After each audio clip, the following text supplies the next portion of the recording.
Bob from Bob's Workshop. In this episode, I'm finishing up the Suburban Station, or the Freight Station, the small kit made by Lionel. I made it even smaller, and today I'm going to paint it and add some working exterior lights. So, here it is. I like Lionel's Freight Station, but it is pretty common, especially since it comes molded in 3 different colors of plastic, 4 if you count the base. Because of that, many people leave it unpainted, and it sits on their layout looking pretty much like this. It was also a little too big for my layout, so I decided to reduce it in size, and I also repurposed some of the leftover roof sections. I also added some posts and trim work made from styrene strips, and I ended up with a new building that could still be a train station, or maybe it will be a store or even a small cafe.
For some reason, Lionel decided to leave these circles molded into the corners and the trim work sections of the building. Being recessed, I think, is worse than if they had been standing out. Removing material is easier than adding it back or filling a dozen or more spaces like these.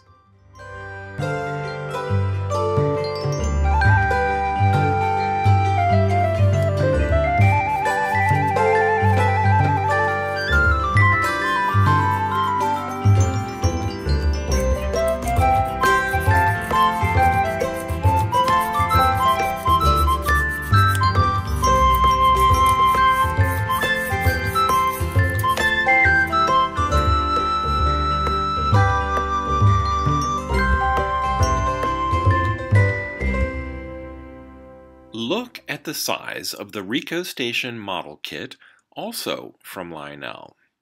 I think it's close to 2 feet wide when fully assembled. It was definitely too big for my layout. You can see how I cut that down in a few earlier videos, and after it was downsized, I painted it in just 2 colors. And I should have stopped right there. But then I thought I'd weather it just a little bit, but what was supposed to be just a thin wash of black to settle in the cracks and crevices soon turned into what now looks like an abandoned haunted house. I think it looks okay, but I still wish I had left it looking fresh and new instead of old and neglected. So I'm hoping to learn something from that earlier station and stop myself before I get carried away with dry brushing.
For now, with the paint at least, I'm stopping right here.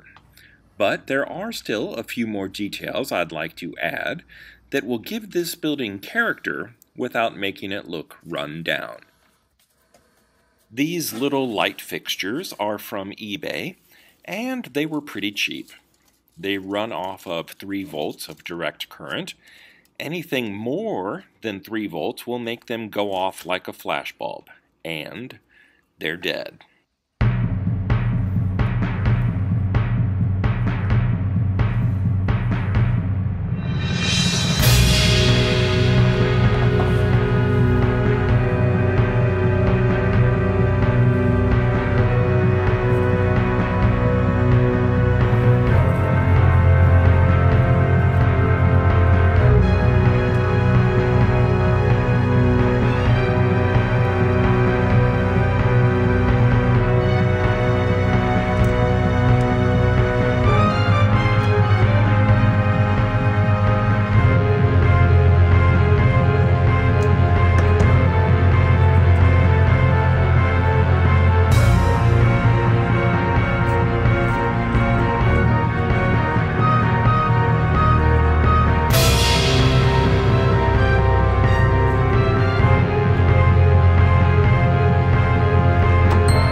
I could use 2 AA batteries to power these lights, but I'd like the ability to turn these and a few other 3-volt fixtures off and on with a switch.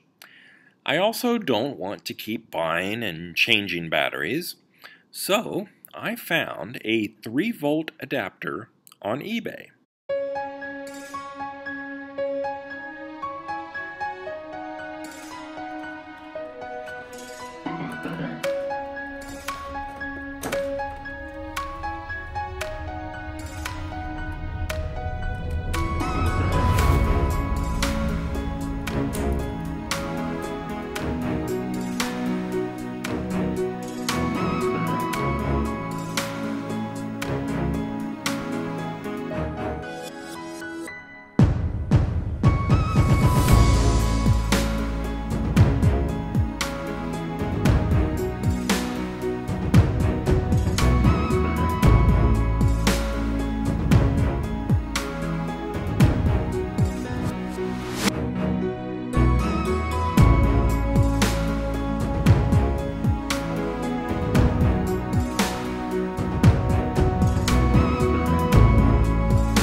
I'm not sure how to value the time I spent on this. If I even said $10 per hour for this building, it would have been more cost efficient to buy something at Menards. But I enjoy the process of making things, which includes trains or buildings, or even these videos. If you enjoyed this episode, please like and subscribe. Thank you for watching, and until next time, this has been Bob's Workshop. Take care.